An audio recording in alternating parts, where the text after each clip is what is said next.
أعوذ بالله من الشيطان الرجيم. بسم الله الرحمن الرحيم. يا أيها الذين آمنوا لا تقربوا الصلاة وأنتم سكارى حتى تعلموا ما تقولون ولا جنبا إلا عابري سبيل حتى تغتسلوا وإن كنتم مرضى أو على سفر أو جاء أحد منكم من الغائط أو لامستم النساء فلم تجدوا ماء فتيمموا صعيدا طيبا فامسحوا بوجوهكم وأيديكم إن الله كان عفوا غفورا. صدق اللہ العظیم. محترم سامعین، آج کے سبق میں ہم سورۃ نساء آیت نمبر 43 سے آیت نمبر 50 تک پڑھیں گے. یہ پارہ نمبر 5 کا رکوع نمبر 4 ہے. اللہ تعالیٰ ارشاد فرماتا ہے، یا ایھا الذین آمنو، اے ایمان والو، لا تقربوا الصلاۃ، قریب نہ جاؤ نماز کے. صلاۃ واحد، اس کی جمع صلوات اور بمعنی نماز. یا ایھا الذین آمنو، اے ایمان والو، لا تقربوا الصلاۃ، نماز کے قریب نہ جاؤ، یعنی نماز نہ پڑھو. وانتم سکارا، اس حال میں کہ تم نشے میں ہو. سکارا جمع ہے سکران کی، جو نشے کی حالت میں اس کو کہتے ہیں سکران. یہاں مراد شراب کا نشہ ہے، یعنی شراب پینے کے بعد نماز نہ پڑھو یہاں تک کہ نشہ ختم ہو جائے. حتی تعلموا، یہاں تک کہ تم جان لو، ما تقولون، کہ تم کیا کہتے ہو. یعنی جب اپنی گفتگو تمہیں سمجھ میں آئے اور نشہ اتر جائے تو اس وقت، اس سے پہلے نماز نہ پڑھو، اس کے بعد پڑھو. ولا جنبا، اور نماز کے قریب نہ جاؤ. جنبا، اس حال میں کہ تم جنبی ہو. جنب جنبی کی جمع ہے، جو ناپاکی کی حالت میں ہو، جسے غسل کی ضرورت ہو. نماز کے قریب نہ جاؤ یعنی مسجد کے قریب نہ جاؤ، مسجد میں نہ ٹھہرو. الا عابری سبیل، مگر کہ یہ کہ تم گزرنے والے ہو، سبیل ان راستے کے. حتی تغتسلوا، یہاں تک کہ تم غسل کرو. یعنی جنابت کی حالت میں مسجد میں ٹھہرنا اور نماز نہ پڑھنا. ہاں، اگر مسجد سے گزرنا پڑے، جیسے کہ کچھ صحابہ کے گھروں کے جو راستے تھے وہ مسجد سے گزرتے تھے، تو ان کے لیے یہ اجازت دی گئی کہ جنابت کی حالت میں مسجد سے گزرنا جائز ہے، ٹھہرنا جائز نہیں، یہاں تک تغتسلو کہ تم غسل کرو. وَإِن كُنتُم مَّرْضَىٰ، اور اگر تم مرضى بیمار ہو. مرضى جمع ہے مریض کی. اور اگر تم بیمار ہو، یعنی ایسی بیماری کہ اگر پانی استعمال کرو تو مرض بڑھ جائے یا موت کا خطرہ ہو. وَإِن كُنتُم مَّرْضَىٰ، اور اگر تم بیمار ہو. او عَلَىٰ سَفَرٍ، یا سفر میں ہو، مطلقاً سفر مراد ہے. او جاء احد منکم، یا آ جائے تم میں سے کوئی ایک، من الغائط، قضائے حاجت سے. او لامستم النساء، یا تم نے عورتوں کو ہاتھ لگایا ہو. ہاتھ لگانے سے مراد جماع ہے، قربت ہے، صحبت ہے، ورنہ مطلقاً عورت کو ہاتھ لگانے سے نہ وضو ٹوٹتا ہے نہ غسل واجب ہوتا ہے. فلم تجدوا ماء، اور پھر تم پانی نہ پاؤ. فتیمموا، تو تیمم کرو. صعیدا، مٹی سے. طیبا، پاک مٹی سے. تیمم کا لفظی معنی قصد کرنا، ارادہ کرنا. پس تم ارادہ کرو، تیمم کرو پاکی کا. صعیدا طیبا، پاک مٹی سے، چاہے وہ زمین پر ہو یا کپڑے پر ہو یا لکڑی پر ہو، جہاں پر بھی ہو. فامسحوا، اور پھر مسح کرو اس مٹی سے. بوجوہکم، اپنے چہروں کو. وایدیکم، اور اپنے ہاتھوں کو. تیمم کا طریقہ کہ اس میں دو ضرب ہوتے ہیں. ایک مرتبہ زمین پر ہاتھ مارے جاتے ہیں اور اس سے چہرے کو ملا جاتا ہے، اور دوسری مرتبہ ہاتھ کو زمین پر مارا جاتا ہے اور اس سے ہاتھ کوہنیوں سمیت، ہاتھوں کو کوہنیوں سمیت اس سے مسح کیا جاتا ہے. یہی تیمم ہے. اگر غسل کی حاجت ہو اس کے لیے بھی، اور اگر حدث یعنی انسان بھی وضو ہو جائے تو اس کے لیے بھی. ان اللہ کان عفوا غفورا، بے شک اللہ کان عفوا بڑا معاف کرنے والا ہے، غفورا بڑا بخشنے والا ہے۔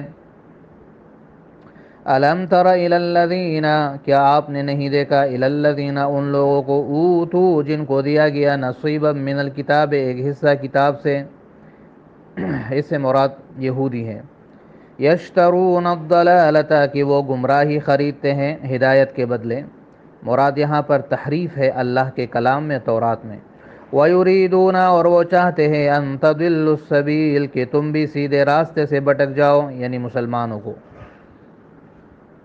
مسلمانوں کو بہکانے کی بھی کوشش کرتے ہیں۔ واللہ اعلم اور اللہ خوب جانتا ہے، بِأَعْدَائِكُمْ تمہارے دشمنوں کو، اعداء جمع ہے عدو کی، دشمن کو کہتے ہیں۔ وَكَفَى بِاللَّهِ وَلِيًّا اور کافی ہے اللہ ولی، ولی واحد اس کی جمع اولیاء، اور اللہ ہی دوست کافی ہے، وَكَفَى بِاللَّهِ نَصِيرًا اور اللہ ہی مددگار کافی ہے۔ من الذین ہادوا یہودیوں میں سے کچھ ایسے ہیں، یحرفون الکلمہ جو تحریف کرتے ہیں اللہ کے کلام میں، جو تبدیل کرتے ہیں اللہ کی کلمات کو، یعنی تورات میں تبدیلی کرتے ہیں، عن مواضعہ اس کی جگہوں سے، مواضع جمع ہے موضع کی، موضع جگہ کو کہتے ہیں، جو کلمات کو ان کی جگہوں سے بدلتے ہیں، یعنی تحریف معنوی کرتے ہیں، معنی اور تشریح غلط کرتے ہیں۔ وَيَقُولُونَ اور کہتے ہیں، سمعنا وعصینا کہ ہم نے سن لیا اور ہم نے نہیں مانا، سمعنا سننا، عصینا نافرمانی کرنا، ہم نے سن لیا، وعصینا اور ہم نے نہیں مانا، واسمع اور تو سن اے نبی، غیر مسمع کہ تجھے سنائی نہ دے، وراعنا اور وہ کہتے ہیں لفظ راعنا، لیم بألسنتہم اپنے زبانوں کو موڑتے ہوئے، لین موڑنا، بألسنتہم السنہ جمع ہے لسان کی، زبان کو کہتے ہیں، زبان کو موڑ کر، وطعنا اور طعنہ دیتے ہیں، فی الدین تمہارے دین میں، یعنی زمانے الفاظ استعمال کرتے ہیں یہودی، تحریف کرتے ہیں، زمانے الفاظ استعمال کرتے ہیں، یعنی ایسے الفاظ بولتے ہیں کہ ظاہراً وہ دعائیہ کلمات ہے، لیکن حقیقتاً وہ بددعائیہ کلمات ہیں، اور ساتھ میں پھر دین میں طعنہ بھی دیتے ہیں کہ ہم براہ راست ان مسلمانوں کے نبی کو بددعائیں دیتے ہیں اور اس کو سمجھ ہی نہیں آتی۔ وَلَوْ أَنَّهُمْ قَالُوا سَمِعْنَا اللہ فرماتے اور اگر یہ یہودی کہتے سمعنا کہ ہم نے سن لیا، وَأَطَعْنَا اور ہم نے مان لیا، یعنی سمعنا و عصینا کے بجائے سمعنا و اطعنا کہتے، واسمع اور اسمع کا لفظ استعمال کرتے کہ تو سن لے، وانظرنا اور انظرنا کا لفظ استعمال کرتے راعنا کی بجائے، لکان خیرا لہم تو یہ بہت بہتر ہوتا، لہم ان کے لیے، واقوم اور زیادہ سیدھی بات ہوتی، ولیکن لعنہم اللہ لیکن اللہ نے ان پر لعنت کی، بکفرہم ان کے کفر کی وجہ سے، فلا یؤمنون سو وہ ایمان نہیں لاتے، الا قلیلا مگر بہت تھوڑا، یعنی ان میں سے تھوڑے لوگ ایمان لاتے ہیں، یا ان کا جو ایمان ہے وہ بہت تھوڑا ہے کہ کچھ باتوں پر ہے اور اکثر پر نہیں۔ یا ایہا الذین اوتوا الکتاب اے وہ لوگ جن کو کتاب دی گئی ہے، یعنی یہود و نصارا، آمنو ایمان لاؤ، بما نزلنا اس قرآن پر جو ہم نے نازل کیا، مصدقا لما جو تصدیق کرنے والا ہے، لما معکم اس کتاب کی جو تمہارے پاس ہے، من قبل ان نطمسا اس سے پہلے، نطمسا کہ ہم مٹا دیں، طمسا طمسا یطمسو کے معنی مٹا دینا، ان نطمس وجوہن کہ ہم بہت سے چہروں کو مٹا دیں، یعنی چہروں کے اوپر جو ناک ہے اور آنکھیں ہے، جو نقش ہے ان کو ختم کر دے اور اس کو بالکل ہموار کر دیں، فنردھا پھر ان کو پھیر دے، علی ادبارہا ان کی پشت کی طرف، او نلعنہم یا ہم لعنت کرے ان پر، کما لعنا جیسے کہ ہم نے لعنت کی تھی، اصحاب السبت ہفتے کے دن شکار کرنے والوں کی، کہ ان سے بندر اور خنزیر بنا دیے تھے، وَكَانَ أَمْرُ اللَّهِ مَفْعُولًا اور اللہ کا حکم ہو کر رہتا ہے، امر اللہ اللہ کا حکم، مفعولا وہ ضرور ہو کر رہتا ہے، ان اللہ بے شک اللہ لا یغفر نہیں بخشتا، ان یشرک بھی کہ اس کے ساتھ کسی کو شریک بنا دیا جائے، یعنی بغیر توبہ کے اللہ معاف نہیں کرتا. وَيَغْفِرُ مَا دُونَ ذَلِكَ اور بخشتا ہے اس کے علاوہ لمن یشاء جس کے لیے چاہے، یعنی باقی اللہ کی مرضی پر موقوف ہے. وَمَن يُشْرِكْ بِاللَّهِ اور جو اللہ کے ساتھ شریک بنائے گا فقد افترا تو یقیناً اس نے باندھ لیا اللہ پر اثما عظیما اس نے اٹھا لیا بہت بڑا گناہ. الم تر الی الذین الم ترا کیا تو نے نہیں دیکھا، یعنی کیا تو نہیں جانتا، الی الذین ان لوگوں کی طرف یزکون انفسہم جو اپنی پاکی خود بیان کرتے ہیں. مراد اس سے یہودی ہے کہ کہتے ہیں کہ ہم اللہ کے بیٹے اور اللہ کے محبوب ہیں اور جنت میں صرف ہم جائیں گے. بل اللہ یزکی من یشاء بلکہ اللہ ہی جسے چاہتا ہے پاک کرتا ہے. اللہ جس کے بارے میں پاکی کا فتویٰ دے وہی پاک ہے. انسان خود اپنے آپ کو پاک کہے وہ پاک نہیں ہوتا. وَلَا يُظْلَمُونَ اور ان پر ظلم نہیں کیا جائے گا فتیلہ ایک داغے کے برابر. یہ کھجور کی گٹلی کے بیچ میں جو توڑا جو پتلا سا داغا ہوتا ہے وہ مراد ہے، اور یہ محاورہ ہے، مطلب اس سے ہے ذرا برابر بھی ان پر ظلم نہیں ہوگا. انظر دیکھیے کیف یفترون کیسے وہ باندھتے ہیں علی اللہ الکذب اللہ پر جھوٹ کہ جنت میں ہم جائیں گے اور ہم اللہ کے محبوب ہیں. یہ اللہ پر جھوٹ باندھتے ہیں. وَكَفَى بِهِ إِثْمًا مُبِينًا اور ان کے لیے یہی گناہ ہی کافی ہے مبیناً کلم کلا. محترم سامعین، پہلی آیت میں نماز سے متعلق مسائل ہیں. پہلا مسئلہ یہ ہے کہ نشے کی حالت میں نماز نہ پڑھی جائے، ممنوع ہے. دوسرا مسئلہ یہ ہے کہ جنابت کی حالت میں نماز نہ پڑھی جائے اور نہ ہی مسجد میں ٹھہرا جائے، ہاں مسجد سے گزرنا جائز ہے. تیسرا مسئلہ یہ ہے کہ اگر کوئی بیمار ہے یا سفر میں ہے اور اس کو وضو کی ضرورت پڑے یا غسل کی ضرورت پڑے اور پانی نہ ہو یا پانی تو ہو لیکن یہ بیمار ہو اور پانی اس کے لیے مضر ہو، تو اس صورت میں اس کے لیے تیمم کا حکم ہے اور وہ تیمم کرے گا. تیمم کا طریقہ یہ ہے کہ 2 ضرب لگائے گا. پہلے ضرب سے چہرے کو مسح کرے گا، پورے چہرے کو، اور دوسرے ضرب سے ہاتھوں کو کوہنیوں تک مسح کرے گا.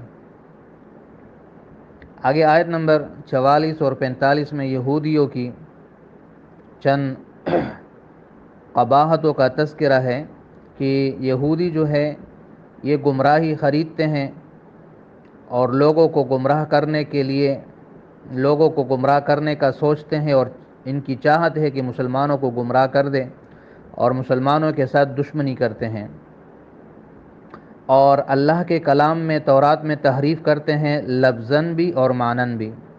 الفاظ بھی اپنی جگہوں سے بدلتے ہیں اور اس کا معنی اور تشریح بھی غلط کرتے ہیں، اور زمانے الفاظ استعمال کرتے ہیں، یعنی ایسے الفاظ کے بظاہر وہ دعائیہ کلمات ہوتے ہیں لیکن در حقیقت وہ بد دعا ہوتے ہیں. جیسے یہاں پر سمینا وعصینا واسمع غیر مسمع اور راعنا، یہ 3 ان کے وہ الفاظ ذکر کیے گئے ہیں جو یہ استعمال کرتے تھے. سمینا وعصینا کا مطلب اور یہ ہے کہ یہ کہتے ہم نے سن لی اور دل میں کہتے تھے کہ ہم نے نہیں مانا. اور اسمع غیر مسمع کہ تو سن اور تجھے سنائی نہ دے، تو بظاہر مفہوم یہ ہوتا ہے کہ تو سن اور تجھے کوئی ناپسندیدہ بات سنائی نہ دے. اللہ تجھے مکروہات سے اور ناپسندیدہ کلام سے محفوظ رکھے. لیکن یہ مراد لیتے تھے کہ نعوذ باللہ تو بہرا ہو جائے، تجھے کچھ سنائی نہ دے. اور راعنا بظاہر یہ تھا کہ صحابہ کو جب کوئی بات سمجھ نہیں آتی تو وہ کہتے نبی علیہ السلام سے کہ راعنا ہماری رعایت کیجئے، یعنی دوبارہ ارشاد فرمائے. تو یہ راعنا رعونت سے لیتے تھے، مطلب اے ہمارے بے وقوف انسان، یا راعینا زبان کو تھوڑا سا مروڑ کر کہتے تھے، مطلب اے ہمارے چرواہے. اور پھر مسلمانوں کے بارے میں طعنے بھی دیتے تھے کہ ہم اس طرح ان کو بد دعائیں دیتے ہیں اور یہ ہمارے فریب کو سمجھتے نہیں.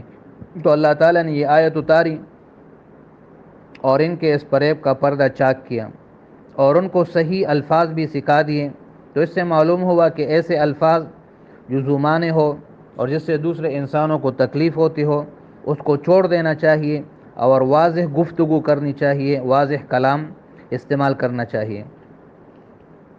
آیت نمبر 47 میں ان کو تنبیہ کی گئی ہے کہ عذاب کے آنے سے پہلے پہلے ایمان لاؤ، اور عذاب یہ کہ تمہارے چہروں کے جو نقشے ہیں ان کو ہم مٹا دیں اور تمہارے چہروں کو تمہاری پیٹھ کی طرف پھیر دیں، یا ہم تمہیں بھی وہ ایسے بندر اور خنزیر بنا دیں جیسے کہ ہفتے کے دن شکار کرنے والوں کو بطور سزا ہم نے بندر اور خنزیر بنا دیا تھا۔ نبی علیہ السلام کا ارشاد ہے کہ اس امت کے آخر میں پتھروں کی بارش ہوگی اور کچھ لوگوں کو زمین میں دنسا دیا جائے گا اور کچھ کے چہرے مسخ کیے جائیں گے۔ تو ایک صحابی نے عرض کیا کہ یا رسول اللہ یہ کب ہوگا؟ تو نبی علیہ السلام نے فرمایا کہ جب گانے بجانے کے آلات اور گانے والی لڑکیاں عام ہو جائے اور شراب کو حلال سمجھ لیا جائے تو اس وقت یہ عذاب آئیں گے۔